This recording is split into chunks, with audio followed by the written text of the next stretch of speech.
Hi there, this side Viren. So today we are trying to discuss Codeforces round 764 and it is specially rated for D3 participant. So today let's start the discussion from the first question. So name of the first question is plus 1 on the subset. So this was the question and this was the first question. So let us see what was the scenarios given here.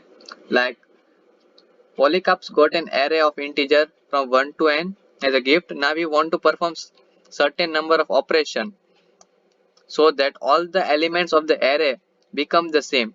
So basically Polycarps want to equalize all the element in the array. How? Let us see what was the operation Polycarp performed. Like in one operation he can take some indices in the array and indices, just focus on the word indices. We can take more than one indices also and increase the element of the array at those indices by 1. So we have to increase, there is no condition of decreasing, we just have to increase by 1.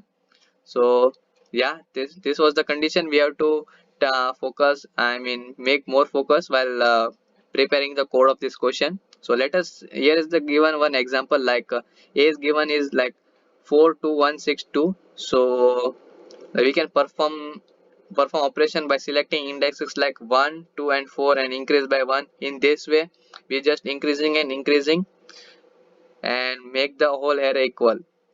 So basically what we have to print in answer, like what is the minimum number of operation it can take so that all the element of the array become equal to each other. So we have to print the minimum number, how many minimum operation we can perform on the that particular array that was, yeah, has gifted Polycarp. And Polygraph, how many operation Polygraph perform on that array and make all the element equal. So let us see what was the input format is given here. The first line of input contains single entity, the test case itself, and every test case contains two lines. The first line contains size of the array, in short n, and the range of n is also 1 to 15, not high. So we can use nested for loop also. And second line describe the element itself, 1 to n. Okay, so let us discuss this test case in a clear manner in Microsoft Whiteboard. So yeah, as I take this as a first input, like polygraph get how many size, like 1 2 3 4 5 6. So first line contains 6 and second line of input contains this number. So basically just let's try to take let's try to solve this question from brute force approach. We just want to, so so what are the possibility we are having right now? So we have to I mean equalize all the number of element. Like we can equal, make all the element has 3, but we don't decrement the element 4. So here is the, we can't make all element has 3. So let us see what other we have. Like 4, we can make all the element as 4. Yes, we can increase 3 1 by 1 time, we can increase 2 by 2 time. 4 is already 4, so we don't increase it. So yeah, we can sure that we can make all the element has a 4. So yeah, this was the one observation we are get to know. And let us try to make all the element, how many operation we are getting. Let's make the observation more clear. So in first operation, this was the first operation I am writing here. In first operation we are increased 3 by 4. Okay, and 4 is our target, so we can't change do anything with 4. So write 4 it is as it is. And we can make 2 as 3 because at a time we can increase only 1. Okay, now 4 as it is, we can change 1 to 2, increase by 1. So 2 we can increase it by 1. Okay, we complete with one operation. So we are getting this as array. Okay, and let's, we know that all the elements are not equal right now, so we need to perform second operation also. Okay, our targeted element is 4, so we have to make all the element as 4. These two are already 4, so we can't increase it by 4. Okay, we increase this 3 to 4. We already have here 1 4. Okay, we increase this 3 2 to 3 and this 3 to 4. Okay, we end with second operation also and we are getting this as our resultant array. Here again we are not having all the element, all the equal element, so we need to perform one more operation. Okay, we write all 4 as it is because 4 is our targeted element. We can't do anything with 4. Okay, 4 times 4, and we increase this 3 to 1 against 4 and again 4. Okay, we are getting this. So basically we get 3 minimum operation we can do on this array to equalize all the element. So what observation we are getting right now here? So like we have minimum, so just make an observation of minimum and maximum element. Here we have minimum 1, minimum element has 1, and what is the maximum element? Maximum element we have 4. So you might observe it, you might get observation like that we need operation like maximum minus minimum, because we basically increase, we want to increase and make equalize to every element to the greatest element, because we can't increase the element, so we need to make every element same as the greatest element. So what was the maximum operation we need here to do this? So we just subtract this was our operation, like 3 4 maximum minus minimum. So let us try to solve second test case with the approach we find here, maximum minus minimum. So for example here 1002 is the maximum element and 998 is the minimum element. So how many operation we need? What was the gap between it? 999.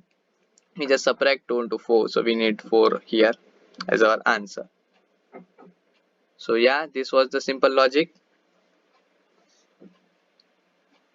So let us see how I implemented in code part. It's basically not much difficult. We just need to find the minimum and maximum, and we just simply print its difference. So let me zoom it out little bit. Okay, so has input format suggested, for line contain the test case. I take this test case and run while loop for a t time, and each time I call the solve function. So in solve function I take the first line of each test will contain the n, which is the size of array. So I take array integer, I mean n has a integer, and take initialize one array has size of n, and I for default I take this minimum as this largest value and maximum as this smallest value, and I run this for loop, and each time I take input from the user and check that it's a maximum element or not. If it's maximum element, so I updated it into maximum, and if it's minimum element, so I updated it into minimum. And yes, after after getting over of coming out from this for loop, we are get to know what is maximum and minimum element from our array. All the elements of our array, we just simply print the difference of that. And yeah, that was we want. And let us see, I got okay verdicts for all the test cases. So yes, this was the solution for first question. Let comes and see what was the second question is about. So second question is like make AP. So as we already studied in our lower class that AP is like sequence which have the same number of difference. So let us read this question and understand the scenario. So basically this was the second question. The name is make AP, and here is like Polycap has three positive integers a, b, and c. He can perform the following operation exactly once. So Polygraph can make one operation on this ABC. Like what operation? So he choose a positive integer m and multiply exactly one of the integer. He can choose any integer from uh, he want. He just multiply with any one of the a, b, or c. And after that if Polygraph get an AP from this sequence, so we simply print yes, otherwise we simply print no. So yeah, this was the scenarios given here. Let us see what was the input format. Like first line contain t, and each test case contain one line, and that contain ABC three integer, and we have to print yes if it is possible to make the sequence in AP after multiplying m to the any one of the integer from ABC. Okay, otherwise we print no. Okay, this was the output format. And yeah, these are the input and output. So let us discuss that input and output in Microsoft Whiteboard. So yeah, this was the second. So yeah, there is two condition in AP. If we have three integer like a, b and c, so and it must be in AP when it follow this two condition, like 2b is equal to a plus c. Otherwise, if it's follow this condition or this condition, it is an AP only. So we have two condition, whatever we want we can use it. So for example, like here we have three integer abc like 10, 10, 5 and 30. So will it be AP? Let us check. So we can do like that. 2b, we can multiply 5 by 2, it's become 10. 10 is equal to, like a plus b, it's 40. It's not an AP. So we know we have rights to multiply some m to any ABC. So we multiply with like we multiply like 5 with 4. So we get 5, we can multiply 5 with 4.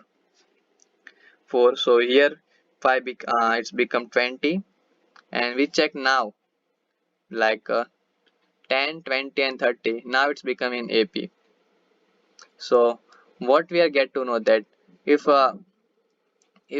sum of a plus b, if we take sum of a plus b, okay, and we take its modulo with we take its modulo with we take its modulo with like we can rearrange in any order. So like we can take it's like 2c. So here I take sequences like a c b, and we just run this condition on that. If it's satisfied, like it gives 0, then it's in AP. We are sure we have one there is real one m exist, one m exist which we can multiply with that c and we get the AP in this order. Let us see what was the second case we have, like this. So here we no need to check for the any condition because the element are same, so we get common difference as 0. So we simply print yes. Okay, that was the case. And yeah, this was the simple conditions. These are the two conditions. Let us see what was the code implementation of this question. And yes, let me zoom it out a little bit. Okay, so we have three integer. I take it as a, b and c, and I take the input from the user also. And this was the if condition. I check 2b is equal to a plus c. If it's satisfied, then already the sequence of this abc is already in AP. So we simply print yes because it already satisfied this condition. 2b is equal to a plus c, so we simply print yes and return. If otherwise it's not satisfied this if, so we check this is if which we discuss here, like a plus b modulo 2c is equal to 0. If it's satisfied, then we know that there is one m exist, we can multiply with b and we get one AP. Okay, so we print yes. If this if is also not satisfied, then we came out from this if, like a is equal to b and b is equal to c is the case which we discuss here for 555. Like if we have all the element are same, then we get common difference as 0. So the sequence is already in AP. So in that case also we print yes. Otherwise, if this if is also not working, I mean satisfy, so we check that 2b minus c modulo a is greater than 0 is the case we discuss. All we just rearrange that we just rearrange for simplicity, is greater than 0. And this was the, yeah, this is also satisfied. Otherwise it gives 0 modulo. That we just I mean making the if perfect using this condition. And it's satisfied, then we simply print yes. If it's not satisfied, so we have to rearrange and we have to take some last element to middle and middle element to last. We can rearrange it element like this and we again check the condition. If it's satisfied, so we print yes. If otherwise this if is also not satisfied, then we simply print no, because for running 1 2 3 4 5, while running this 5 if, we are checking each and every satisfied condition of AP. If is this all 5 are not satisfied, so we simply print no for that case. So yes, this was a simple solution for second question, make AP, and I got accepted okay label for all the test case. So yeah, this was the solution for second question. Let us see what was the third question is. Third question is like division by 2 and permutation. So let us see what was the scenario of this third question. So basically that the third question is like, you are given an array consist of n positive integer, you can perform operation on it. So okay, we have collection of array collection element, and in one operation you can replace any element of an array ai with ai by 2, and we have to round down. Here it is given that we have to round down. Okay, so see if you can apply the operations some number of time to make the array A become a permutation of a number from 1 to n. That is so that it contain all the numbers from 1 to n exactly once. Okay. So basically they are trying to say that if it's an array, we can make this array like if its size is 4, so it will cover all the elements from 1 to 4 by performing the operation. What is the operation? We just divide uh, any element by 2 and round down it. So for example, here it's an array, it's given that and size is 4, so we have to perform that operation, and we have to say yes, or we have to answer in yes or no if after performing operation as many times as we want. And in last we are getting the output like array contain all the I mean element from 1 to size of the array. Okay, so here they just replace 8 with 8 by 2, it's become 4. So in place of 8 they replace with 4. Okay, in second operation they just perform 25 by 2, it's 12.5. We have to round down round down, so it's become 12, so they replace 25 with 12. So again they do one operation like 12 by 2, we get 6, so replace 12 to 6. Again we have to perform one operation like 6 by 2, we getting 3, so we replace 6 with 3. So we are getting all the element from 1 to size of the array. So 1 2 3 4. Okay, so yeah, this was the I mean the scenario we have right now. Let us see what was the input is given here. That first line of our input contain t. Okay, the test case it is, and size from 10 to the power 4, so it's limited size, so we use nested for loop.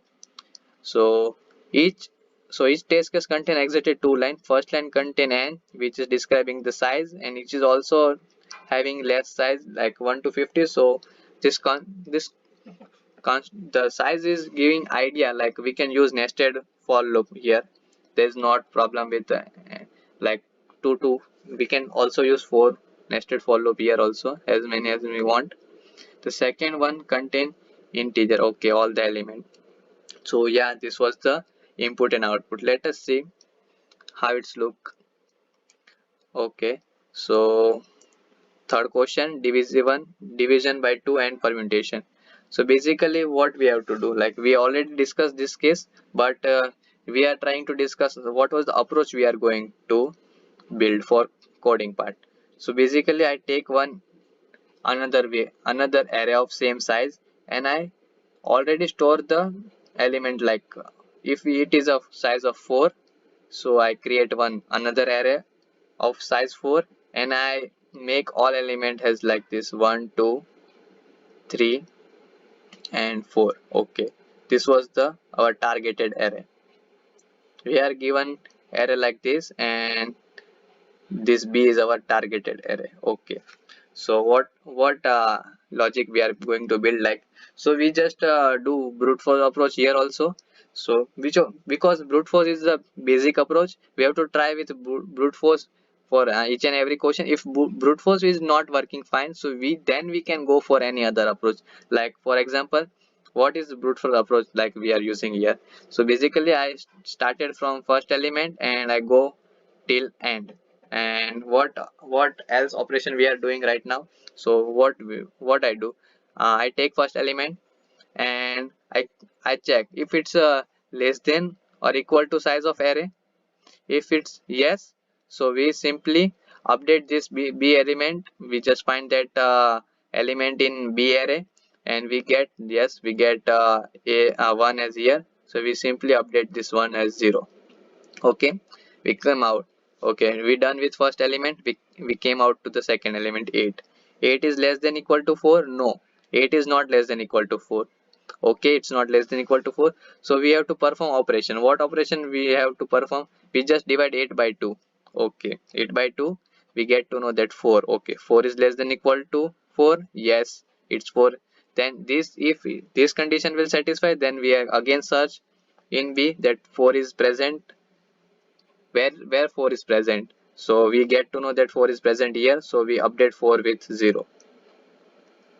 Okay, now again we done with this second element also. Now we come to the third element, which is 25. So we again check 25 is less than equal to 4.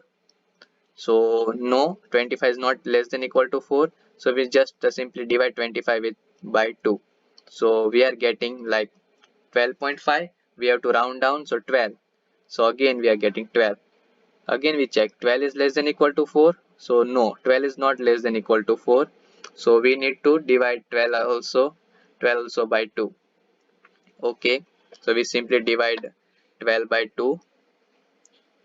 So we get? We get 6, which is again not equal to 4.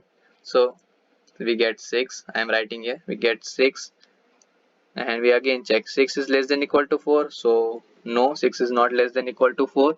So we again divide 6 by 2.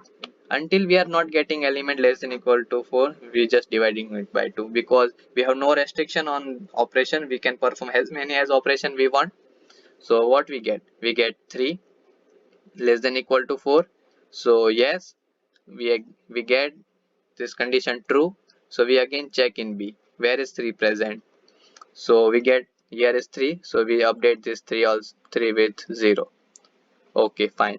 We done with third element also. So we go for last element 2, which is less than equal to 4. Yes. So we check in B. We get that here 2 we find 2. So we update 2. So now we done with the operation part. So we said simply go through B and check if all the element of B is 0. Yes, 0 0 0 0. If all the element of B is 0, so we simply print yes. Otherwise we print no. For this case we print yes. Okay, let us see other example. Yeah, 22. So here also we take one B. We are get to know that what was the like 1 2 3 4 5. We have 6 elements, so we initialize B with 1 to 6. Okay, 1 2 3 4 5. We have 5 elements. This is 6 is not present. Okay, we start from first element 22 greater than less than equal to 6. Sorry, less than equal to 5. No, it's not. So we simply divide by 2. We get 12. Sorry, we get 11. Yes, we get 11. 22 by 2 is 11. 11 is again greater than 5. So we simply divide by 2. We get 5.5, which is rounded about 5. So we update this 5 by 0. Okay, we move to next element 6, which is again greater than 0. So we divide 6 by 3, and yes, which is less than 5. So we update 3 by 0. So now we getting again 22. We divide it by 2. We getting 11, which is again greater than 5. Divide by 2. We getting 5, and we getting 5. So we have to search here, but we don't find any 5 here. So we also divide 5 by 2. We getting 2.2. So we round down, it's like 2. So we find 2 in B. So we update it with 0. Now we are getting 4. 4 is less than equal to 5. Yes, it is 5. We find in B, we get 4. So we just simply update it with 0. Now we are getting 22. What we do? We do same. Divide 22 by 2. We getting 11, which is also greater than 5. Again divide 5. Okay, our condition is satisfied. We search in B, but there is no 5 because we have 1 0 0 0 0. So this condition is again fail, and we came out 5 by 2 is 2. We again search for 2. We not finding 2, so we again divide 2 by 2 and we get 1. So we again search for 1 in B, and yes, we get B. So with this we update this 1 with 0, and now we check we getting all the element 0 in B. Yes, 1 2 3 4 5, we have 5 element and we get all 0, so we simply print yes. So yes, this was the simple approach I used. Let us see how I implemented in code. So yeah, this was the code of this question. Let me zoom it out a little bit. Okay, so first line of a test case first line of each test case contain n, which describe the size of array, and I initialize one array with size of n, and I run this for loop and take the input from the user of that array. Okay, and as I discussed earlier, I initialize one B with the same size as A, and I initialize every element of B has from 1 to whatever the size of array is. Like I contain CT as 1 and increase CT as 2, then B of 1 as like this. I just run this for loop and uh, make a B from 1 to n, and I take this flag to checking that for coming out for the reference purpose for coming out of to loop. I initialize this flag as 0 right now. Okay, then I run this for loop for n time. We are using brute force approach, so we have to go from first element to last element, and for each element I just run this again while loop for check if the element is greater than equal to 0, then we have to perform operation on it. For like what operation we perform, so we perform like we just find element in B. If we get the element in B, so we just update B at that element of B with 0, and we just update flag with 1 and break out from this for loop. This flag 1 will help us to coming out from this for loop also, like this. If its flag is 1, so we coming out this for loop also, otherwise we are not getting. For example, we run a for loop for whole B, like B is from 1 to 5, so we run 5 times this for loop, but we are not getting any match element, then its flag is 0. So we perform our operation, that is we divide that a by 2 like this. And okay, after coming out this for loop, we just do one we do like counting that every element of B is 0 or not. So I use this for loop to count, to check that every element in B is 0 or not. And yeah, if it's 0, if all element is 0, then we get count is equal to size of n, so we simply print yes, otherwise we print no. So yeah, this was the simple code implementation of third question. So thanks for watching, and I got okay Vedix for all the test case. So once again, thanks for watching. If you guys have any doubt related to this question, you can simply comment down in comment box. Otherwise, you can also join my Telegram channel. I provide the link of my Telegram channel in description box. So have a nice day.